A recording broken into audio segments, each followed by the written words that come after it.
Shalom sahabat Kristus yang dikasihi Tuhan, kembali dalam renungan harian di setiap hari Kamis dengan tema tidak haus lagi. Sahabat Kristus, mari kita memulai perenungan kita dengan membaca Alkitab. Firman Tuhan yang tertulis di dalam Injil Yohanes pasal 4 ayat 13 hingga 14 berkata, "Jawab Yesus kepadanya, 'Barang siapa minum air ini, ia akan haus lagi.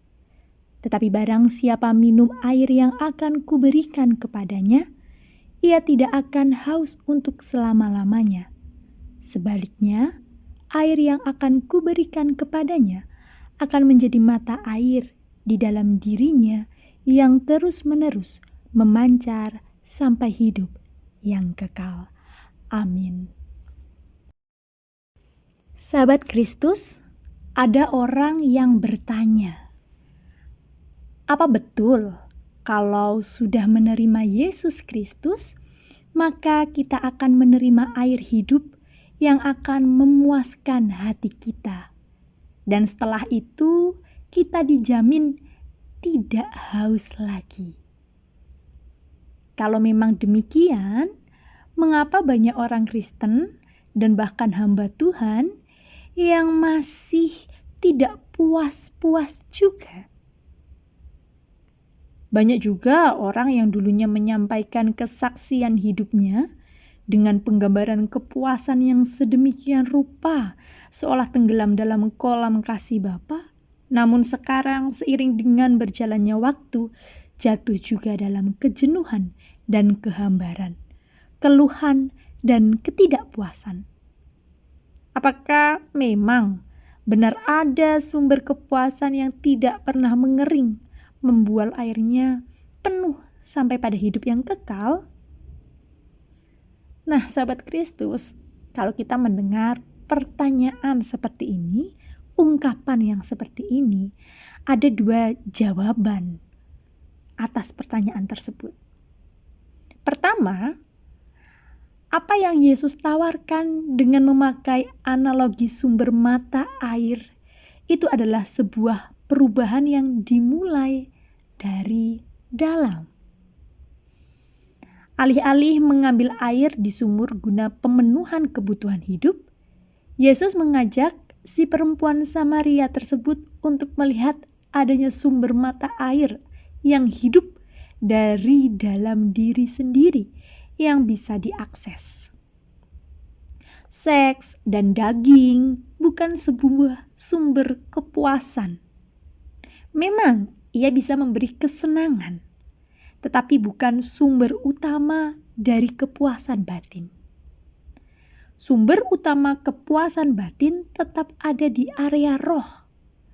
Roh yang terkoneksi, yang berelasi dengan roh Allah.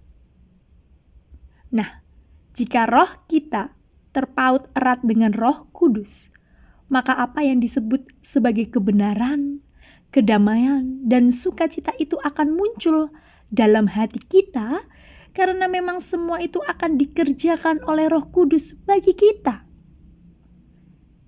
Sehingga hidup kita bisa seperti pohon yang tertanam di tepi aliran air, yang menghasilkan buahnya pada musimnya, dan yang tidak layu daunnya.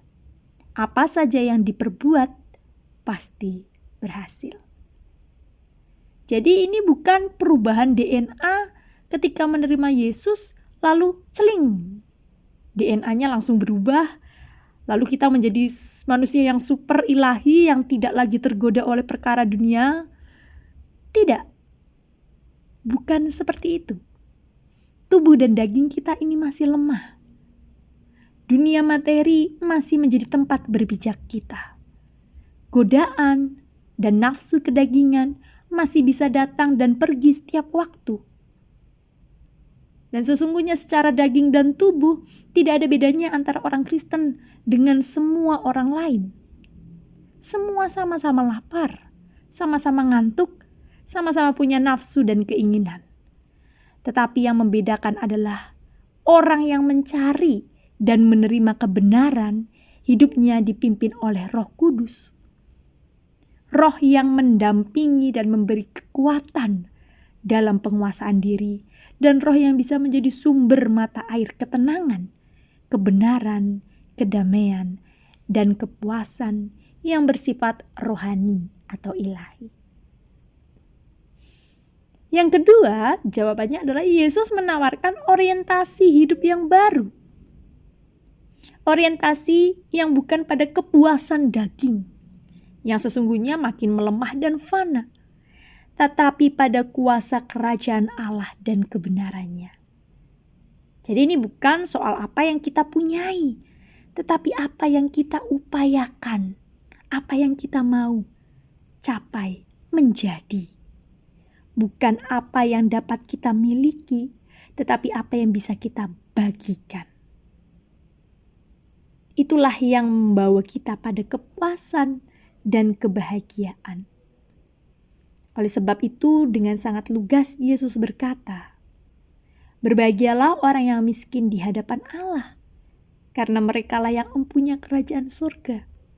Berbahagialah orang yang berduka cita, karena mereka akan dihibur. Berbahagialah orang yang lapar dan haus akan kebenaran, karena mereka akan dipuaskan. Berbahagialah orang yang lemah lembut, karena mereka akan memiliki bumi. Berbahagialah orang yang murah hatinya, karena mereka akan beroleh kemurahan.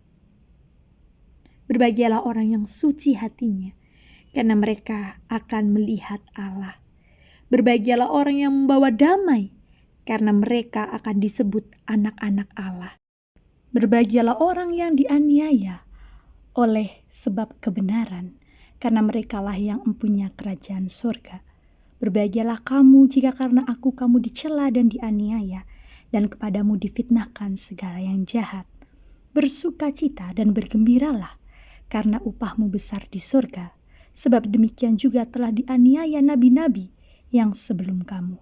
Itulah yang namanya pertumbuhan rohani. Jadi sahabat Kristus yang dikasihi Tuhan, mari bersama jika kita sudah mengaku adalah Yesus Juru Selamat yang memberikan kita air hidup. Mari kita bersama-sama belajar menggali diri kita, di mana di dalam kita sudah ada Roh Kudus yang menuntun kita sumber kehidupan itu menuju orientasi yang baru, hidup yang baru, untuk saling bertumbuh di dalam iman dengan memberikan kasih Tuhan kepada siapapun, dimanapun, dan kapanpun. Amin.